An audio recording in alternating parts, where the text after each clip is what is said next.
It's the Kyle Hyman Show on Redeemer Radio. It's a subject often referred to as the Mass of St. Gregory. According to the story, he became aware while he was giving Mass of a woman during the transubstantiation. She was not believing in the transubstantiation.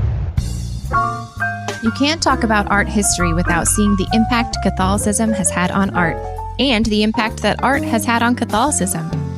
It's time for our monthly art history lesson with Charles and Amanda Shepard from the Fort Wayne Museum of Art. Welcome to our Catholic art history lesson. I'm Kyle Hyman here with Charles and Amanda Shepard from the Fort Wayne Museum of Art, here to explore some more art history.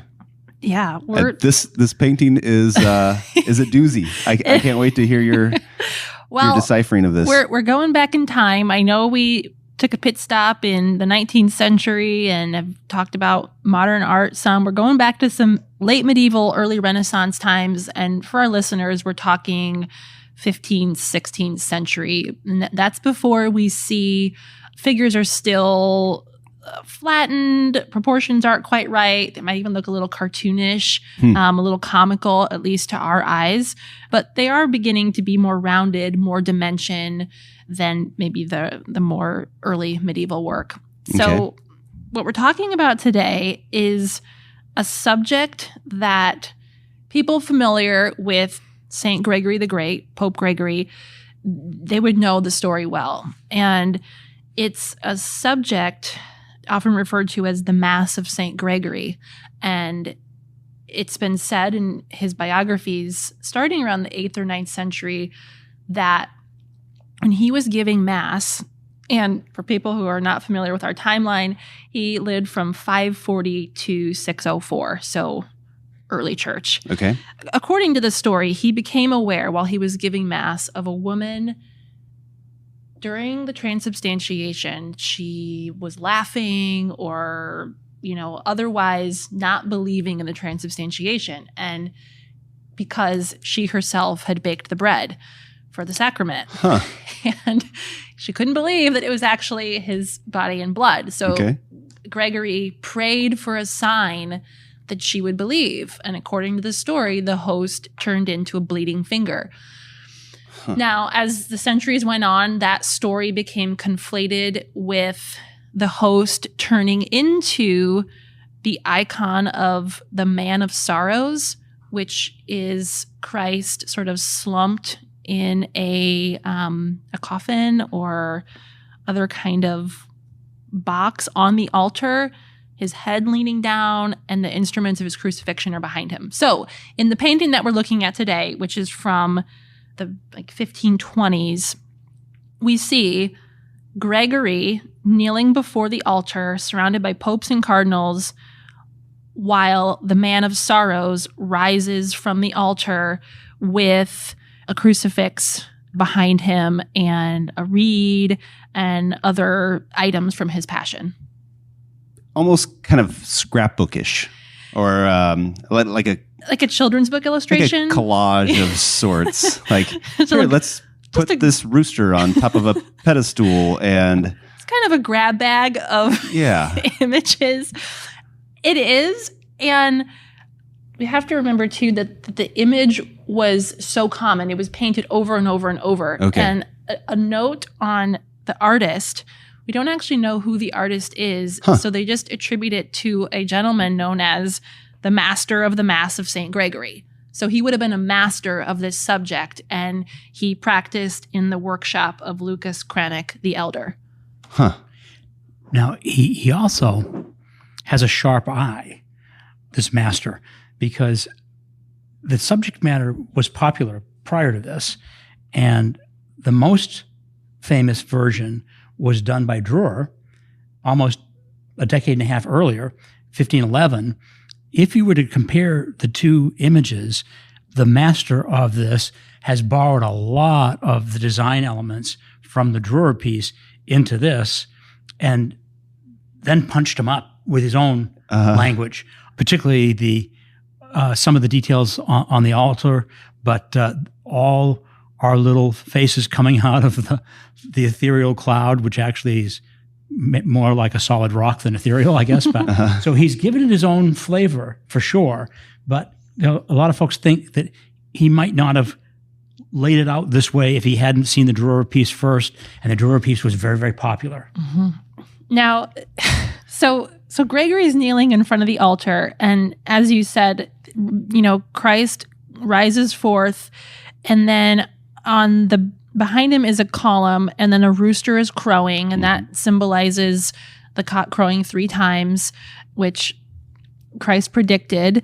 And then we have instruments of torture behind him. We have a hammer, presumably to nail the nails in. There are 3 nails. Okay, so floating. Okay, behind everything, there's this floating cloud. There's this giant billowing cloud with little pooty cherubim angel. They're not the cutest angels I've ever seen. They're kind, yeah. Not the most beautiful babies. There's even one without a body kind of poking out there. Okay, so there's 4 or 5 or 6 angels, and then we see Pontius Pilate, and he's washing his hands. But it's just his head and his hands and the bowl. And the bowl of water. And then Pilate's wife behind him. Oh, okay. Sure. And then Caiaphas above him with the bag of silver. Oh, okay. Okay. And they're looking angrily out from the cloud, not at Christ. And everybody else, except for one guy down here, is looking at Christ. He's a little distracted. Yeah. Like, and what was that sound behind me? That's the lady laughing about the transubstantiation. Well, and the woman in front isn't facing Jesus. That's not a woman. We'll get to that in a minute. Okay. All right. You can't make any assumptions about this. I was thinking maybe she was the one that made the bread. No. That actually is presumably the donor of the patron of the painting. And then they're kneeling in front of the coats of arms of 2 German families. And I'm not sure of their role in the painting, but many times in these big commissions, you'd have a donor. In exchange, they'd get to be painted into the painting. So what you see as a woman, and maybe the donor was a woman, you never know. Okay. But that person is kneeling down with the family coats of arms. I guess now that you say that, it could be George Washington. It could be. I was maybe... I could You jump to conclusions there. Yeah, you never know. And Christ, his arms are raised in peace. He kind of looks like he's also surprising people. Like, hello, surprise! Here I am. I mean, he's smaller than the people, so maybe a little Jack in the Box kind of the boing. Yep. Bet you didn't expect to see me. Right. Well, and I'm not dead yet. No. Yeah. Absolutely.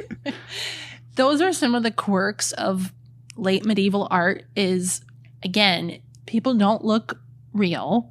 They look a little cartoonish. They look, muscles are rounded, maybe too much. Gregory's head is a gleaming bowling ball. All the other friars' heads are a little too perfectly round. It's an idealism, but it's also a distortion.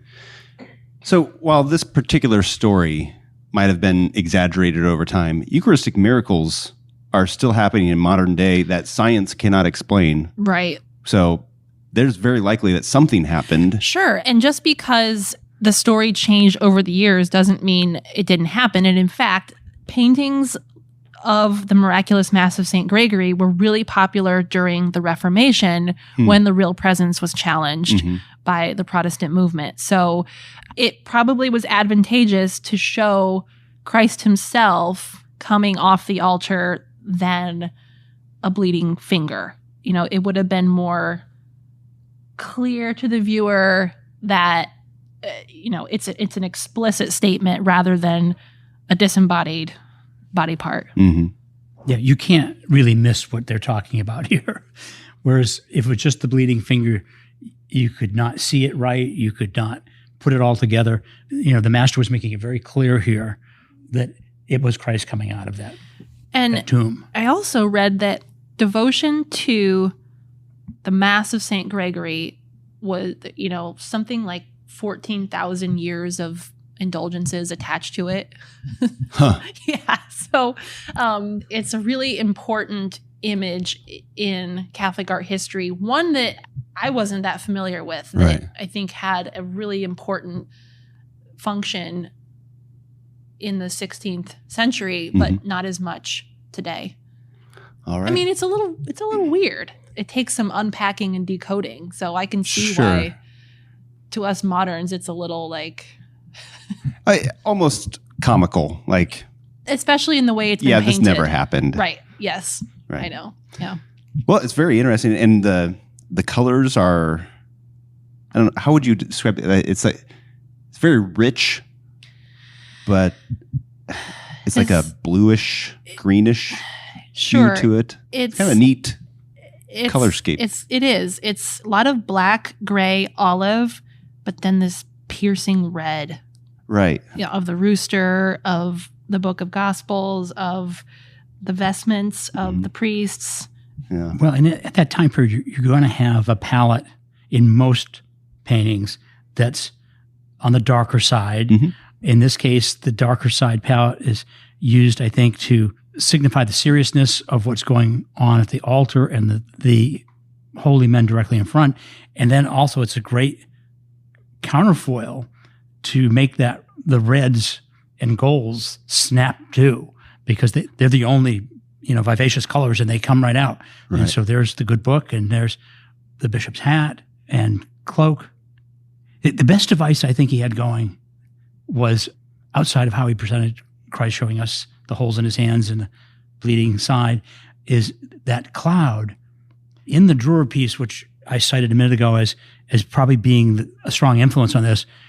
Drurer's sky was more of a normal sky, and the people that we're referencing here that are floating in this great big massive cloud, swirling massive cloud, were just on land. And I think the master in this case says, I can improve upon that.